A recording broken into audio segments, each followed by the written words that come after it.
Jour 1 pour réussir à faire des fleurs 3D comme une pro et facilement. Aujourd'hui, on va voir le matériel. Et pour commencer, il te faudra un Solid Nail Glue. Moi, personnellement, j'utilise celui de chez Marc Art en transparent, mais j'utilise aussi de la plastiline colorée parce que je trouve que c'est beaucoup plus facile pour avoir des fleurs colorées, tout simplement, et que ce soit homogène. Ok, tu vas quand même me demander ce que c'est. En fait, c'est tout simplement une genre de pâte qui est très solide, qui se polymérise sous la lampe et qui peut être colorée, transparente, blanche et qui se travaille avec des pinceaux en silicone ou tu peux aussi le travailler avec des pinceaux à poils, mais moi perso je préconise des pinceaux en silicone.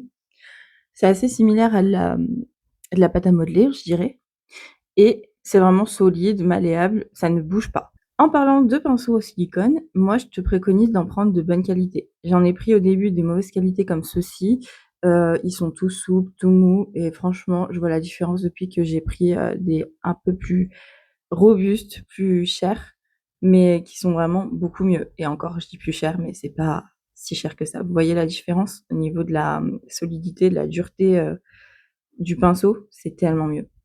Pour commencer, franchement, t'es pas obligé d'investir dans 40 000 pinceaux. Je te conseille juste de prendre celui avec la petite pointe. C'est vraiment le top.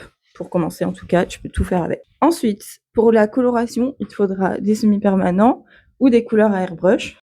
Pense à prendre des couleurs qui sont assez pigmentées ou voire même du gel paint. Du gel paint, ça peut être très bien parce que c'est très pigmenté. En une couche, tu peux le faire.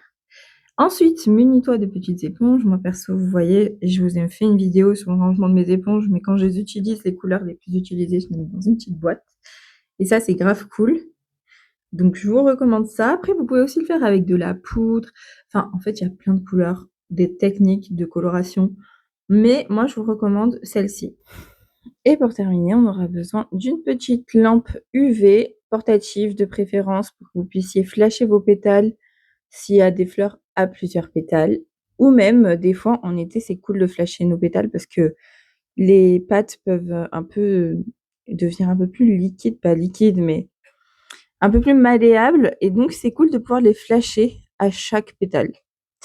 Voilà pour le petit topo de tout le matériel qu'il vous faut pour commencer dans les fleurs 3D. On se retrouve dans le prochain épisode qui sera sur une fleur assez basique. Voilà! Bisous et si vous avez des questions, n'hésitez pas, les commentaires, c'est là pour ça.